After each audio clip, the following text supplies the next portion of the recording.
મિત્રો, પવિત્ર શ્રાવણ માસ ચાલી રહ્યો છે ત્યારે આજે ફરી એકવાર મારે તમને સંદેશ ડિજિટલના માધ્યમથી એક એવા મંદિરની મુલાકાતે લઈ જવા છે જે મંદિર આખા વર્ષમાં ફક્ત એકવાર નાગપંચમીના દિવસે જ ખુલે છે અને ફક્ત આ દિવસે જ ભક્તોને મંદિરમાં દર્શન કરવાની મંજૂરી મળે છે।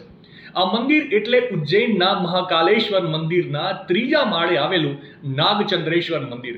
એક પૌરાણિક કથા અનુસાર જ્યારે નાગરાજ તક્ષકે ભગવાન શિવની પૂજા કરી ત્યારે ભગવાન શિવે તેમને અમરત્વનું વરદાન અને મહાકાલ વનમાં રહેવાનું વરદાન આપ્યું હતું અને આ સાથે જ એવું કહેવામાં આવ્યું હતું કે તક્ષક હંમેશા એકાંતમાં રહેશે અને તેથી જ આ મંદિર વર્ષમાં ફક્ત એક જ વાર એટલે કે નાગપંચમીના દિવસે ખોલવામાં આવે છે। આ મંદિરને નાગરાજ તક્ષકનું નિવાસ સ્થાન કહેવામાં આવે છે। એવું માનવામાં આવે છે કે આ મંદિરમાં નાગચંદ્રેશ્વરના દર્શન કર્યા પછી જ વ્યક્તિ કોઈ પણ પ્રકારના સર્પદોષથી મુક્ત થાય છે। આ મંદિરના દરવાજા ખુલતાની સાથે જ 3 પ્રકારની પૂજા કરવામાં આવે છે।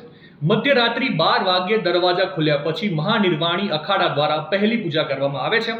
બીજી પૂજા નાગપંચમીના દિવસે બપોરે 12 વાગ્યે વહીવટી તંત્ર વતી અધિકારીઓ દ્વારા કરવામાં આવે છે અને ત્રીજી પૂજા સાંજે 7:30 વાગે મહાકાલ મંદિરના પૂજારીઓ દ્વારા કરવામાં આવે છે અને આ પછી મધ્યરાત્રિએ 12 વાગે આરતી પછી મંદિરના દરવાજા ફરીથી આખા વર્ષ માટે બંધ કરી દેવામાં આવે છે।